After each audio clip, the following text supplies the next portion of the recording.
Buena tarde. Dentro de las tareas fundamentales en la apropiación de la cultura, buscamos propiciar espacios para el análisis, la reflexión y la discusión sobre la diversidad de las problemáticas sociales y culturales de nuestro tiempo y entorno a través de un programa de actividades impartidas por especialistas en diversos temas que promuevan la participación de una nutrida concurrencia que enriquezca la experiencia y genere la formación de nuevos públicos culturales. Así fue como se creó el programa Ventana Abierta a la Palabra y que hoy tiene a cargo la conferencia con el maestro Alberto Chimal dentro del programa Lectores, Libros y Autores en el entorno digital. Esta charla, como bien ya todos ustedes saben, va a estribar sobre dos autores que cumplen este año un centenario de su natalicio. Son Ray Bradbury e Isaac Asimov. Para hablar de ello, voy a describir un poquito una semblanza del maestro Alberto Chimal, agradeciéndole también el que sea parte de esta actividad de Ventana Abierta a la Palabra, la cual coordinamos a través de la Secretaría de Cultura de Tabasco en colaboración con la Secretaría de Cultura del Gobierno de México. Alberto Chimal es escritor, traductor y promotor de géneros de ciencia ficción y la lectura, autor de novelas, cuentos, ensayos, guiones de cine, narrativa infantil y juvenil. Premio de la Fundación Cuatro Gatos por la Distante en 2019 y el Premio Bellas Artes de Narrativa Colima por la obra publicada Manda Fuego del 2014. Hoy lo tenemos aquí, es un gusto poder contar con su presencia, maestro, y no me queda más que agradecerle de nueva cuenta el que esté con nosotros. Al contrario, muchas gracias por invitarme, por recibirme virtualmente y muchas gracias también a las personas que nos están viendo en este momento. Les agradezco mucho que estén participando en estos programas virtuales que son para ustedes, que son además muy importantes y yo espero que por lo menos en este caso muy interesantes. Quiero hablarles justamente de estos dos autores, de Ray Bradbury y de Isaac Asimov, dos escritores estadounidenses, dos escritores conocidos comúnmente por sus obras de ciencia ficción. Tendremos que hablar un poco de qué es eso y con qué se come. Y dos autores que además celebran su centenario en este mismo año 2020, este año crucial y calamitoso, y son de muchas maneras autores extremadamente influyentes en la literatura de su país, en la literatura del mundo. Este tipo de homenajes que se hacen cuando se cumple un centenario suele pensarse que se realizan pues simplemente porque se cumple la fecha, porque se llega al múltiplo de 5, de 20, de 100,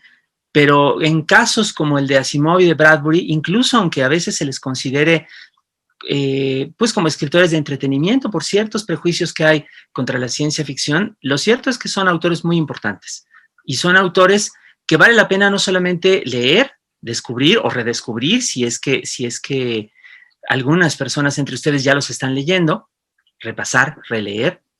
No solamente esto, sino además son autores que vale la pena considerar en su contexto y en el contexto de nuestro presente, porque nos siguen diciendo cosas. Empezaron a escribir, a decir y decirse cosas en un tiempo que ya es lejano, un siglo distinto del nuestro, pero todavía nos dicen algo. Hay que empezar, creo yo, justamente con este término tan curioso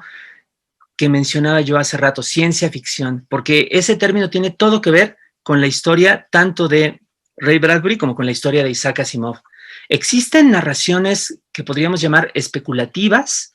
que se preguntan por posibilidades de la vida humana, por condiciones de la existencia que no son las que se están dando en un momento determinado desde hace mucho tiempo, desde hace por lo menos un par de siglos. Muchas personas consideran que la iniciadora de lo que hoy llamamos ciencia ficción fue de hecho la escritora Mary Shelley, con aquella novela clásica también extremadamente influyente de Frankenstein o el moderno Prometeo. Lo cierto es que también en obras todavía anteriores hay ese mismo interés especulativo que tenía Mary Shelley, menos centrado en las ciencias, menos centrado en los descubrimientos tecnológicos o en las nuevas posibilidades de la tecnología que se iban dando desde temprano siglo XIX. Y así, por ejemplo, tenemos una obra como la famosa Utopía de Tomás Moro, de este filósofo inglés también, que se imagina lo que para él sería una especie de gobierno ideal de la especie humana, una isla donde las cosas se manejan de acuerdo con un sistema que él se inventa expresamente para su libro y que según él sería mucho mejor que aquel que tienen sus contemporáneos. Esa narración es ya un ejemplo de narrativa especulativa, que se imagina cómo podrían ser las cosas. Y que además considera que eso que se está imaginando podría en algún momento llegar a ser verdad. Ese es la base, diría yo, la raíz de lo que podemos llamar también justamente narrativa o ficción especulativa, ¿no? Y en la cual se insertan nuestros dos autores. El término ciencia ficción se inventa después de Moro, se inventa después de Shelley, se inventa en los Estados Unidos justamente en el año de 1926. No han pasado todavía 100 años de que se inventó el concepto de la ciencia ficción. Este término lo inventó un escritor, editor, empresario estadounidense de origen europeo, de Luxemburgo por más señas, llamado Hugo Gernsbacher, un emigrante de origen judío que a principios del siglo XX llegó a los Estados Unidos y se estableció allí y organizó a lo largo de su vida varias empresas, y que se volvió importante e influyente porque una de sus empresas, de sus proyectos, era una editorial en la que se puso a publicar revistas de divulgación, de difusión de la ciencia y la tecnología.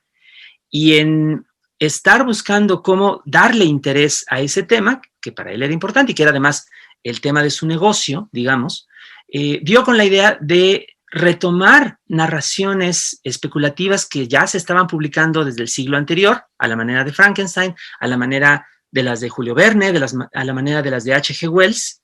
y venderlas al público estadounidense reetiquetadas con un nombre nuevo. Ese nombre fue science fiction, que traducimos literalmente como ciencia ficción, aunque de hecho es una mala traducción, dicho sea de paso.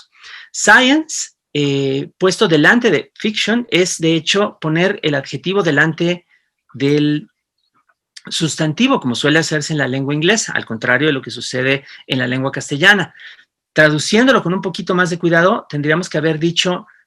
ficción científica, ficción relacionada con la ciencia, narrativa, historias, de alguna manera relacionadas, impulsadas,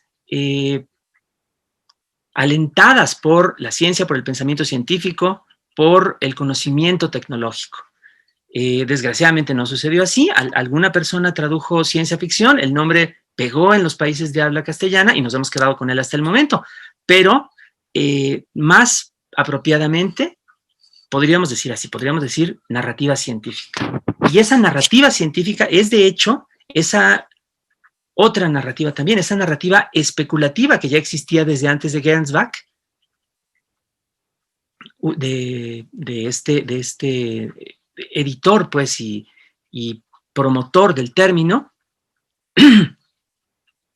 nada más que ahora con un nombre distinto. Anoto de paso, porque se me olvidó decirlo hace un momento, Hugo Gernsbacher, que emigró, como les decía, a los Estados Unidos. Llegando a los Estados Unidos se cambió su apellido, que era un apellido centroeuropeo, ¿no?, más bien de lengua alemana, por el apellido Gernsback, que sonaba más estadounidense, más inglés. Entonces, bueno, desde ese tiempo tenemos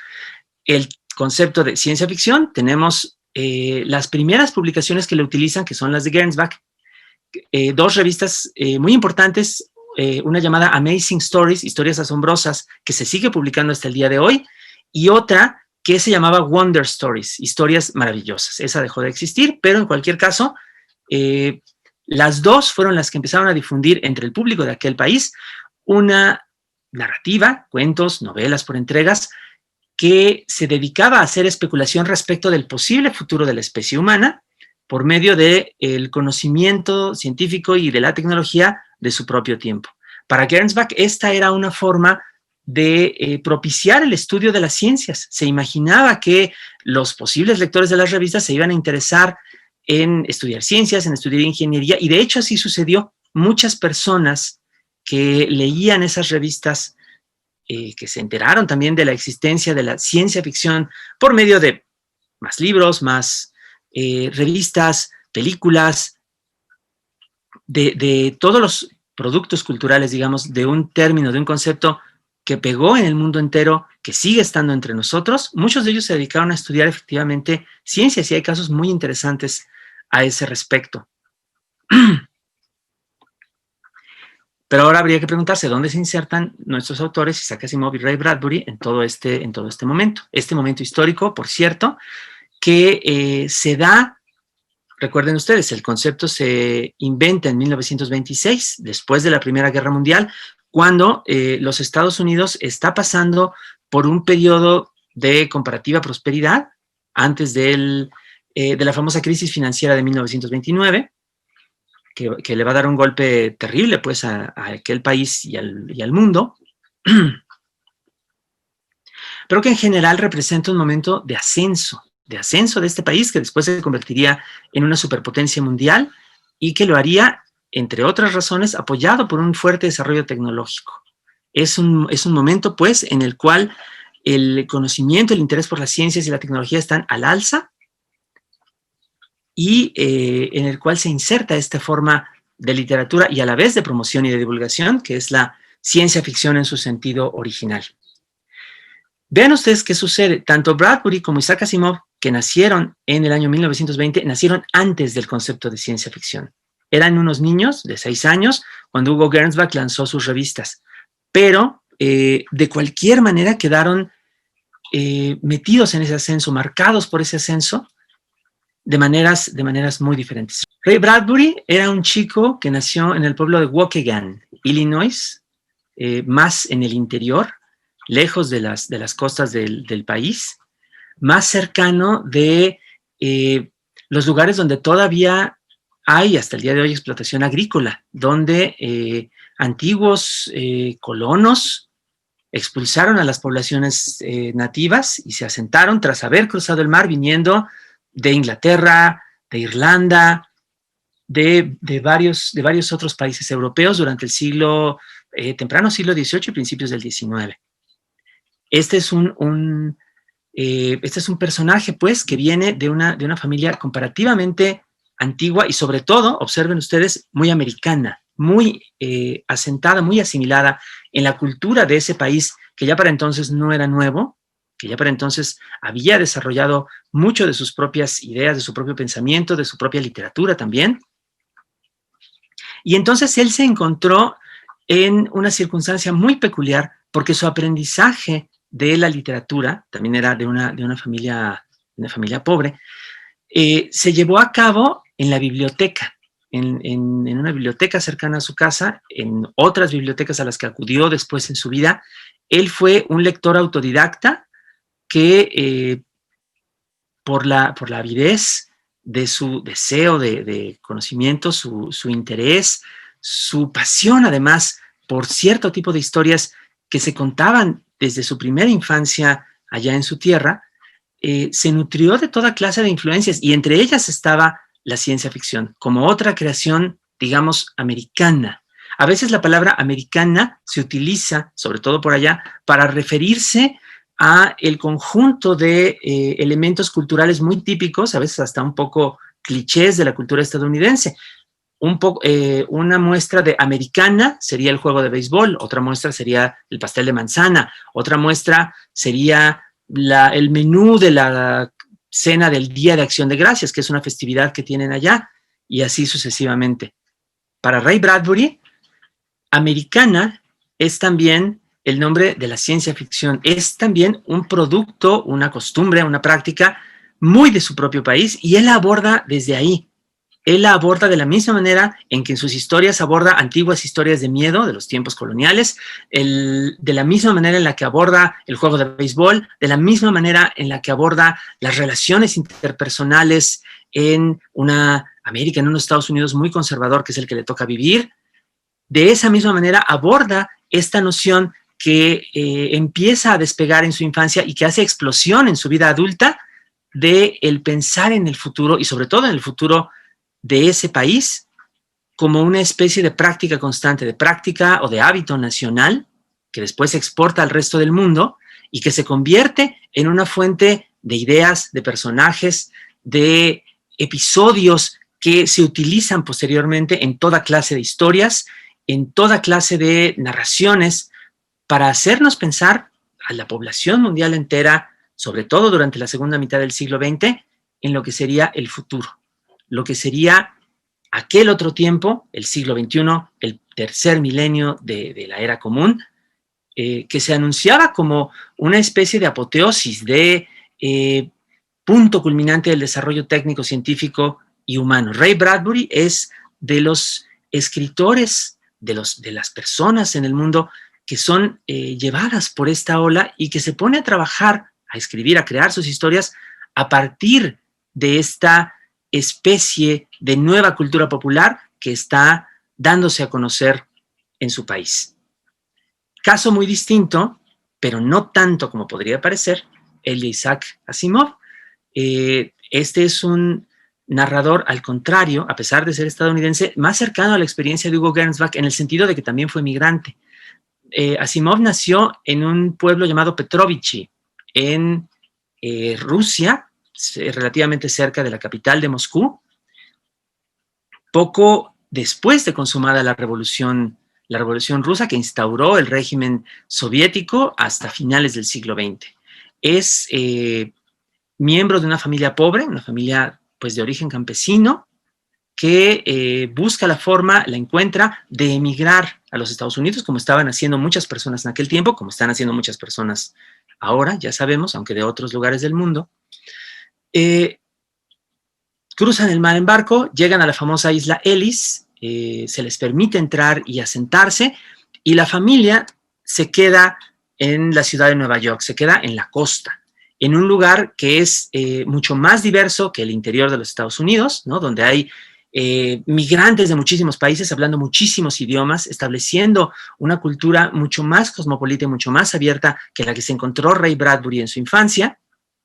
pero también una cultura mucho menos asentada, mucho más discriminada y también mucho más pobre en muchos sentidos, con muchos menos asideros que los que podía tener Bradbury a una cultura previamente establecida. Al contrario, la familia Asimov tiene que abrirse paso un poco a la fuerza en esa nueva cultura que se está formando a su alrededor y en la cual lo que está en juego sobre todo es un presente nuevo, no tanto un futuro mejor, que por supuesto todos lo están buscando a la hora de que emigran en condiciones tan complicadas a un país así. No tanto eso, sino simplemente el deseo de sobrevivir en el momento, el deseo de encontrar un lugar donde estar, de hallar un modo de trabajar, un modo de ganarse la vida, ¿no? Los emigrantes de primera generación siempre tienen esa dificultad y siempre pasan por ese proceso traumático de tener que trabajar como sea, en lo que se pueda, en el momento en el que están teniendo que echar raíces en un país distinto, en una lengua distinta, en una cultura diferente. El padre de Asimov tiene comparativamente suerte porque, además de que se logran acomodar en un apartamento chiquito, no muy lujoso, en el Bronx, en Nueva York, él se consigue un trabajo como puestero, como vendedor de periódicos y revistas en un puesto en una de las estaciones del metro de Nueva York. Esta, y no las bibliotecas, es la puerta de entrada de Isaac Asimov a la literatura. Él era un niño bastante más pobre, ¿no? Además de una minoría, digamos, que hasta el día de hoy sufre discriminación en los Estados Unidos. Él era judío. Y la forma en que encuentra para entretenerse en sus ratos de ocio es pedirle prestado a su padre ejemplares de las revistas que vende. El padre vende de todo, vende periódicos, pero lo que más le interesa al pequeño Isaac Asimov es la serie de revistas de aventuras o de historias, de cuentos de aventuras, que es un tipo de publicación muy popular en aquel tiempo que todavía no se tiene la televisión como forma crucial del entretenimiento, un tiempo en el que no todo el mundo puede pagar tampoco el irse al cine, y particularmente a Asimov le gustan las revistas que vende Hugo Gernsback y las revistas que se empiezan a crear para imitar el éxito de las revistas de Gernsback. Asimov las lee todas en su casa con el máximo cuidado posible para no romper una hoja, para no arrugarla, para no doblarla, y cuando las ha terminado de leer se las devuelve al papá para que el papá las venda. Asimov no conserva ninguna de sus lecturas de juventud porque todas fueron así, todas fueron un poco bajo la mesa para tratar de que el ejemplar físico de la revista no se dañara. Pero en esa lectura Asimov descubrió, por supuesto, la narrativa especulativa, la forma particular de la narrativa especulativa que se llama ciencia ficción y que estaba surgiendo en aquel momento, y también queda como Ray Bradbury inserto en ese ámbito, en ese ascenso de la escritura acerca del futuro, acerca de una especie de nueva era que estaba cada vez más cerca, que ya había empezado a explotarse incluso como un motivo comercial, como un reclamo publicitario en el siglo anterior, pero que ahora llegaba con todavía más fuerza porque el siglo XX, como ya dije, representaba también la proximidad de la llegada del año 2000. Y como las fechas cerradas nos seducen a los seres humanos, se volvía un reclamo todavía más atrayente. A propósito, anoto rapidísimamente, por si no lo sabían, que como evidencia de la explotación mercantil del futuro, en México, por ejemplo, se puede mencionar la cerveza 2X. La cerveza 2X se inventa a fines del siglo XIX y entonces se llamaba siglo XX. Era una marca que trataba de hablar como de ese futuro brillante, atrayente, fascinante que estaba a punto de llegar. Después se les olvida, ¿no? Y le ponen cerveza 2X y se queda así el nombre. Pero la cerveza 2X era también un ejemplo de ficción especulativa en su momento. Bueno, ya, cierro mi paréntesis. Ustedes disculpen.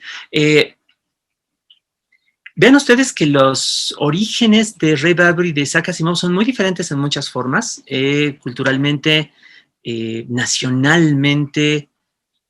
incluso étnicamente, pero que hay varias cosas que los juntan. Los junta el interés, la avidez por conocer historias, los junta la pobreza, el punto de partida, digamos, en una situación poco privilegiada, y los junta la lectura. Esos son tres detalles bien interesantes, a partir de los cuales cada uno sigue un camino diferente, pero hay que subrayar eso. Cuando se cuenta con esa posibilidad de lectura, cuando un país cuenta con esa posibilidad de lectura, de acceso a la lectura, ni siquiera de fomento, aunque el fomento siempre es importante, de puertas abiertas a la lectura, ocurren cosas y se dan descubrimientos importantes donde menos se espera. Entre las personas que quizá en otras circunstancias no habrían tenido una oportunidad de realizar actividades por las cuales ahora las recordamos. Nada más hago ese otro apunte. Isaac Asimov prosiguió su aprendizaje de la ciencia ficción de una manera más concentrada de lo que lo hizo Ray Bradbury en un primer momento. Asimov, digamos, crece en Nueva York, se educa en las ciencias, le interesa también, como muchas otras personas, esta aplicación real del conocimiento científico que se encuentra en las narraciones de ciencia ficción, y de hecho, andando el tiempo, se gradúa con un doctorado en bioquímica y también participa en la Segunda Guerra Mundial, porque es de la edad en la cual le toca ser reclutado y ser enviado y utilizado, digamos, por el ejército de los Estados Unidos. Le toca no ir a combate, sino trabajar en una instalación científica, una instalación militar científica, donde aplica también ese conocimiento y de donde llega a escribir inspirado en los acontecimientos que vive en ese entorno. Llega a escribir algunos relatos de los que publica muy al comienzo de su carrera, justamente en aquellas revistas que había admirado desde su niñez. Este es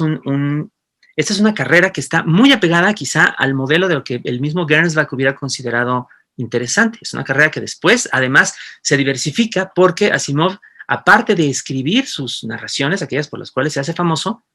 también escribe, y de hecho en más cantidad todavía, divulgación científica. Isaac Asimov es autor de cerca de 400 libros, era un autor extremadamente prolífico, tal vez ya sean más de 400, pero casi la mitad de ellos son de divulgación científica, basados en los conocimientos más adelantados de su época, actualizados varias veces durante la vida de Asimov para mantenerlos al día. Uno de los más famosos es quizá un libro que en español se llamó Introducción a la Ciencia, que es un compendio de todas las ciencias tal como se entendían hasta el momento de su escritura. La guía para la ciencia de Asimov se llamaba en inglés, y que fue actualizado pues varias veces hasta la muerte de Asimov en 1990. Además, escribió libros de historia, escribió libros de humor, escribió poesía, escribió, decía él, en todas las clasificaciones, todos los códigos diferentes de la clasificación bibliográfica. No se le fue ninguno, hasta poesía escribió. No la recomiendo, no era su fuerte, pero ahí está. Este es un escritor, pues, que de alguna manera cumple esa especie de deseo o de mito, pues, de la formación a través de la lectura, de la formación científica a través de la lectura. No es el único, pero es un modelo muy importante porque además, como sabemos, varios de sus textos literarios, por los cuales es más conocido, tienen alguna resonancia incluso en la actualidad con el desarrollo de las ciencias. Isaac Asimov es conocido, por ejemplo, por sus relatos acerca de robots. Él es el que inventa, de hecho, la palabra robótica como la ciencia del estudio y desarrollo de máquinas que inventen las capacidades, que imiten las capacidades cognitivas o físicas del cuerpo humano, ¿no? Ya el concepto de robot existía desde antes, existía desde una obra de teatro, curiosamente, de un autor checo llamado Karel Čapek, que se llama RUR. Él es quien utiliza la palabra checa robota, que significa trabajo forzado, como nombre de un ser artificial, y a partir de ahí se queda en la cultura. Pero Asimov es el que toma la palabra robot y la convierte en base de una disciplina científica que en su momento era ficticia, la robótica, pero que ahora existe. Ahora hay personas que estudian robótica, personas que estudian mecatrónica, personas que desarrollan en la vida real la creación de aparatos, de computadoras, de software, a partir de la inspiración que les da el concepto inventado por Isaac Asimov. De la misma manera, otra parte importante, muy famosa de la obra de Asimov, es su serie de historia futura, donde describe mundos muy remotos, futuros muy lejanos, en los cuales la humanidad se ha expandido por toda la galaxia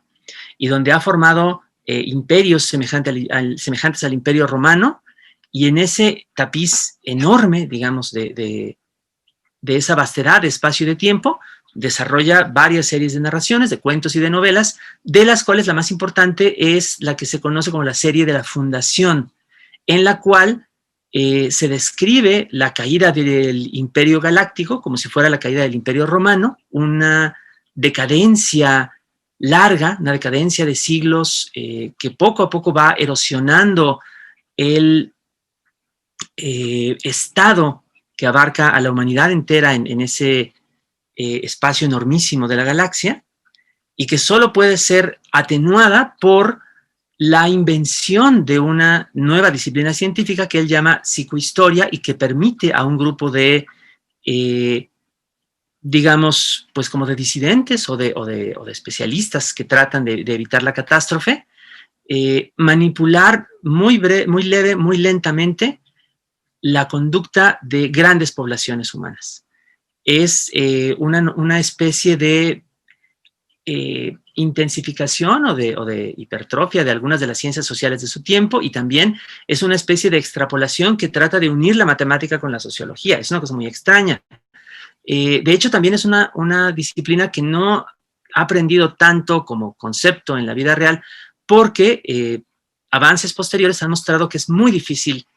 predecir también el comportamiento de grandes masas de gente. No es tan simple como lo pensaba Asimov. Entonces la psicohistoria no ha aprendido tanto como concepto como la robótica, pero ahí está como la noción de que es posible figurarse no solamente el futuro cercano, sino también el futuro remoto, y un futuro en el cual, imitando un poco esta especie de mito colonial que es parte de las ideas fundacionales de los Estados Unidos, la humanidad entera se expande más allá del límite de la Tierra, como en un momento los primeros colonos se expandieron más allá de Europa para llegar a un nuevo territorio, que en este caso no es el continente americano, sino otros planetas. Estos postulados son base de la obra de Asimov, se siguen comentando, se siguen leyendo, siguen teniendo además resonancia en la cultura popular, más allá incluso de la tecnología y de las ciencias reales. Hay adaptaciones, hay derivaciones, hay una gran cantidad de obras influidas por Asimov a partir de estos postulados. En esto, la obra de Bradbury sí es muy diferente. La obra de Bradbury no se realiza a partir de esta especie de modelo o de mito de la literatura como puerta hacia la ciencia de Hugo Gernsback. Por el contrario, Bradbury hace de alguna manera una especie de movimiento opuesto, porque su interés es, dado que la cultura popular de su país incorpora ya todos estos elementos extraños, fascinantes de la ciencia ficción, lo que hace es más bien apropiárselos y convertirlos en un ingrediente más, como de un caldo de cultivo muy variado, muy diverso, de elementos de esa misma cultura, de ese mismo país. A Bradbury no le interesa tanto, o no le interesa nada en realidad, que la ciencia que se describe en sus narraciones sea exacta, que de alguna manera esté basada pues en el conocimiento disponible y más reciente de su tiempo. A Bradbury le interesa la textura de esos elementos de ciencia ficción, le interesa la resonancia, le interesa la belleza que pueda tener la imagen de un cohete que él describe como un objeto alargado, puntiagudo, de brillantes colores, con la textura del metal reflejando el sol. Le interesa más eso que describir cómo está construido el motor del cohete, qué combustible utiliza y qué cantidad de kilómetros por hora puede desarrollar para poder escapar, de la gravedad de la Tierra y poder entrar en órbita, que es lo que encontraríamos en un cuento de Asimov. A Bradbury le interesa la imagen, le interesa el sabor, digamos, de esos elementos, y es lo que a lo largo de toda su carrera se dedica a explorar en sus obras. De hecho, como se sabe, Bradbury no estaba muy contento con que le dijeran escritor de ciencia ficción. Muchos de sus libros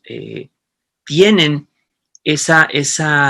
sabor, tienen esas imágenes, pero él mismo decía que su única novela de ciencia ficción como tal, pensada explícitamente como ciencia ficción,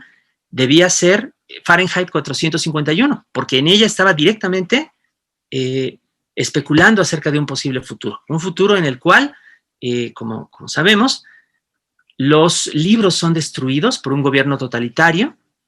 y de hecho los bomberos, el cuerpo de bomberos, que en otros momentos se supone que es el que apaga los incendios, aquí es el que los provoca. El cuerpo de bomberos es un brazo de la policía política que se dedica a destruir todos los libros impresos que se encuentra, con la idea de que con ello logrará suprimir o reprimir el pensamiento disidente, ¿no? Esta obra sigue siendo pues una de las narraciones distópicas más importantes del siglo XX, junto con 1984 de George Orwell, de Nosotros de Yevgeny Zamyatin, de Un Mundo Feliz de Aldous Huxley. Ahí está también Fahrenheit 451, como una advertencia que de hecho se vuelve bastante vigente en nuestra época, de un mundo que rechaza el conocimiento, que rechaza la lectura, el contacto con el lenguaje, y que por ello no le va muy bien que digamos. Otras de sus obras, efectivamente,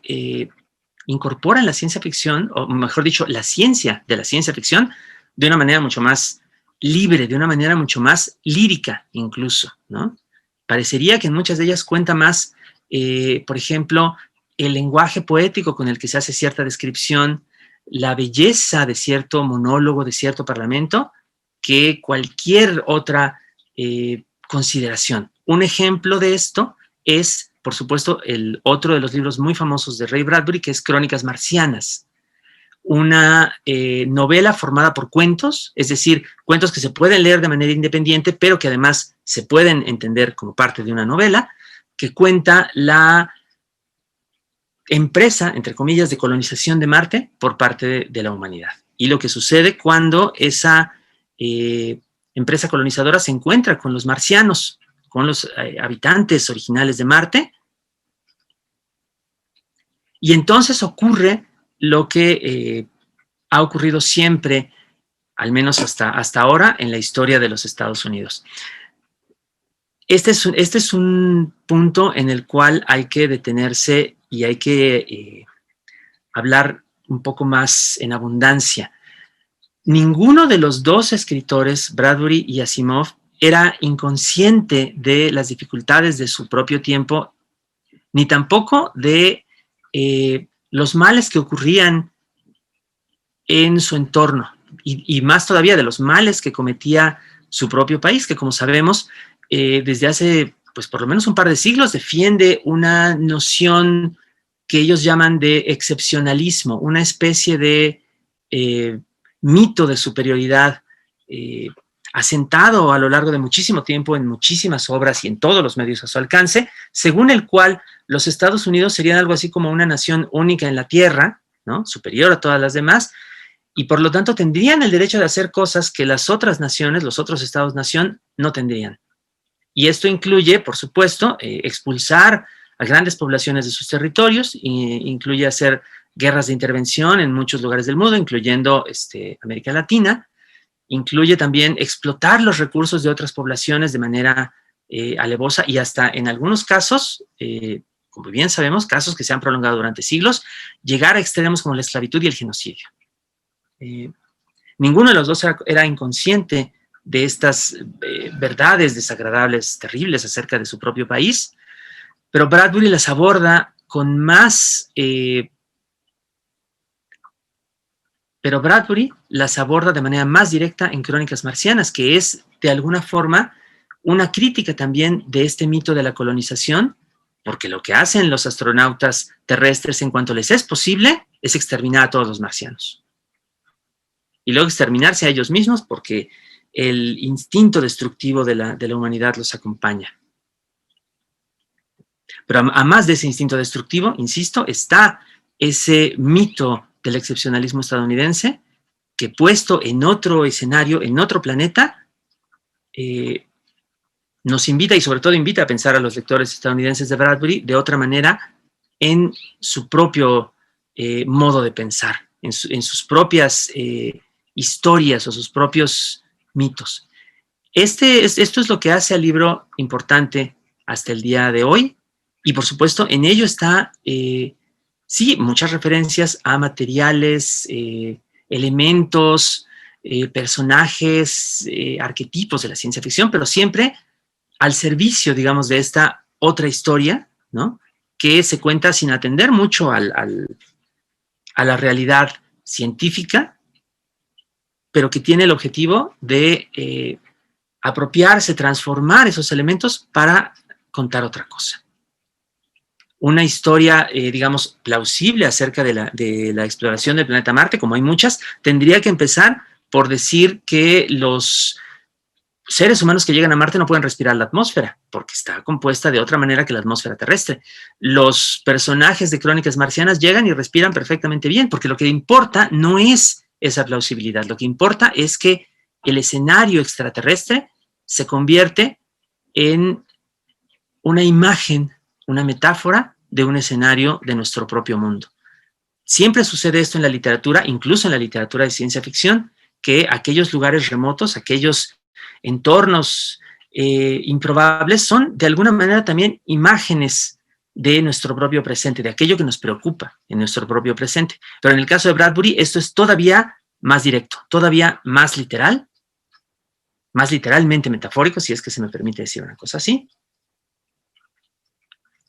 Y por eso tal vez la obra de Bradbury es más apreciada fuera del círculo de los admiradores de la ciencia ficción que la obra de Isaac Asimov. Bradbury además es un autor que se mueve más allá de ese círculo, escribe narrativa policíaca, escribe narrativa de misterio, de terror, escribe narrativa realista, general, que no tiene ningún elemento sobrenatural, escribe guiones de cine, escribe de todo, escribe un manual de escritura también que hay que recomendar muchísimo, que se llama Zen en el arte de escribir, que es un libro estupendo,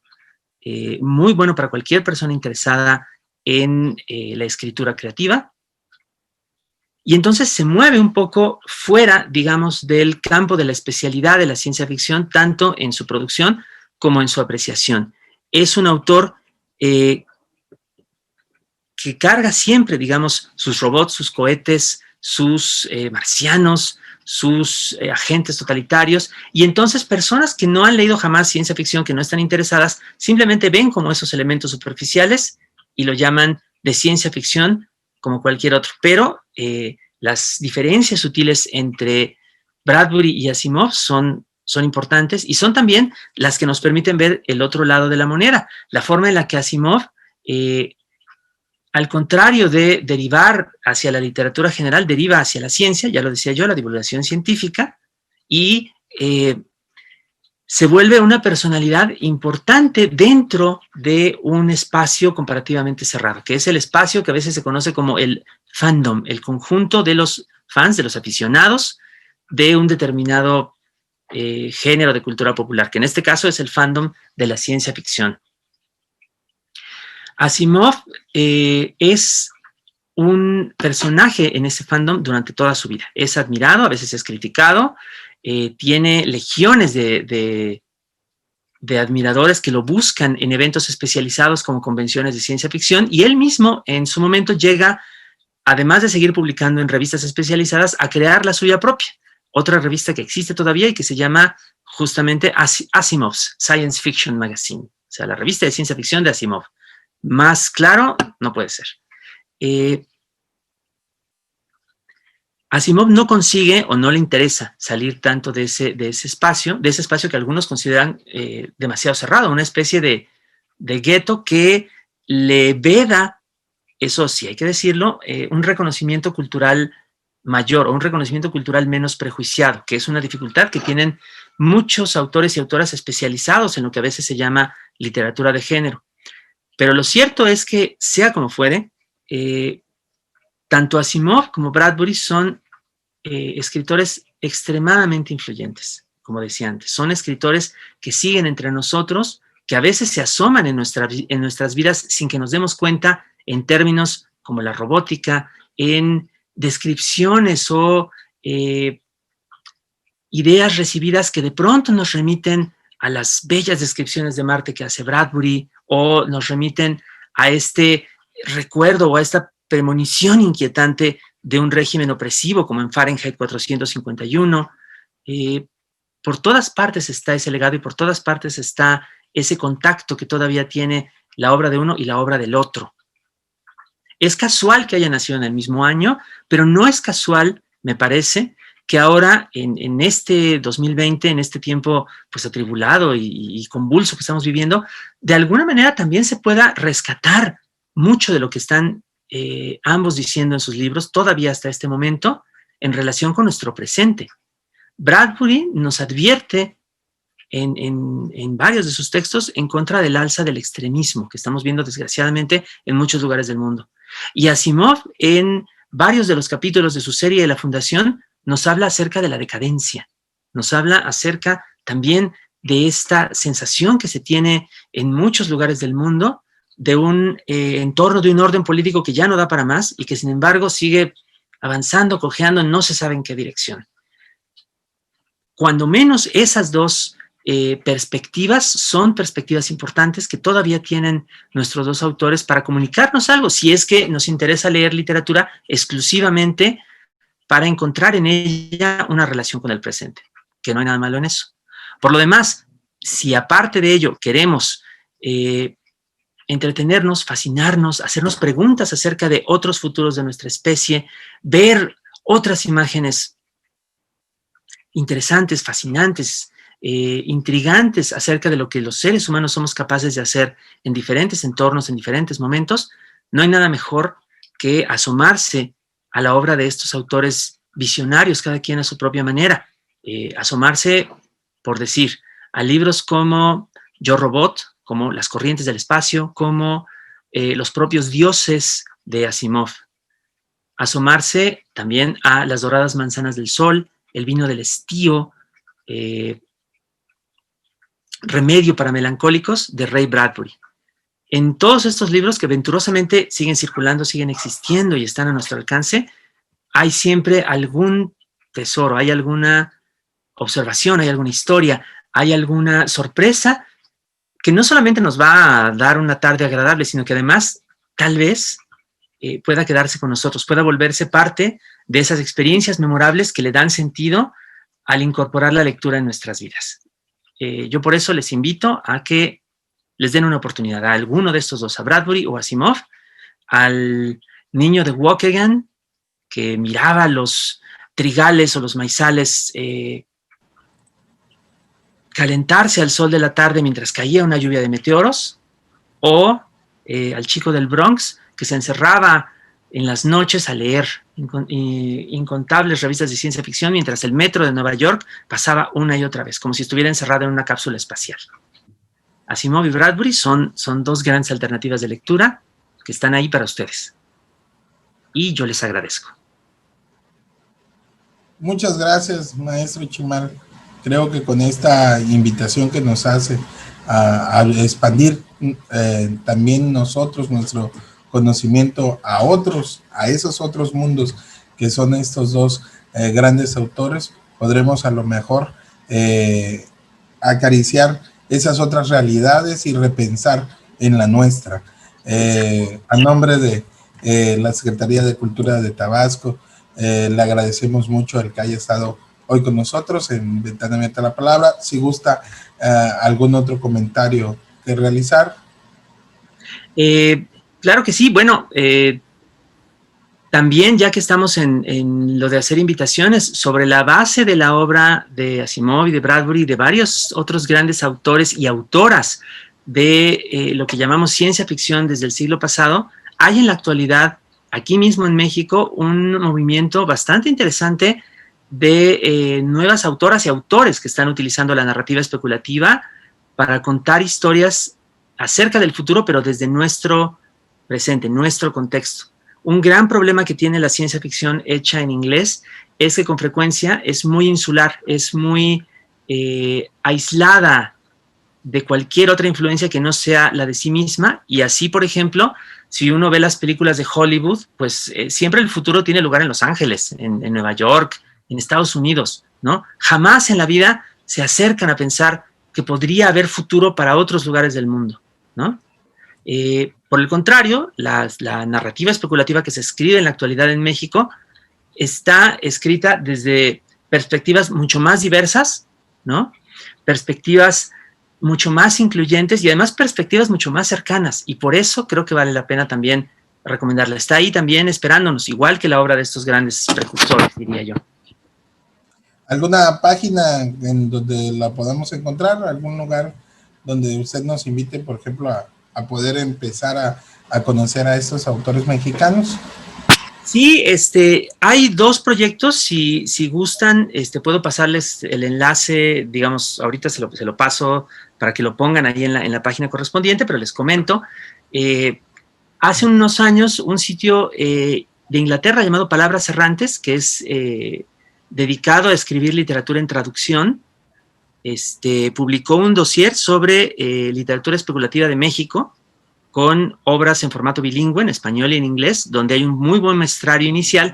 Y yo mismo el año pasado hice para una revista que se llama Latin American Literature Today, Literatura Latinoamericana Hoy, hice un especial de ficción especulativa, también con autores de México, de Ecuador, de varios lugares, que también tiene un muestrario interesante. Les voy a poner los 2 enlaces para que los visiten y van a ver que se van a encontrar con cosas muy, muy atractivas. Muchas gracias, maestro. Bueno, una vez más le agradezco que haya estado con nosotros y le agradezco a todos ustedes por estar dándose este tiempo de escuchar al maestro Alberto Chimán y compartir los momentos de volver a la lectura, hacer la lectura y expandirnos en otros mundos. Buenas tardes. Gracias. Muchas gracias. Hasta luego.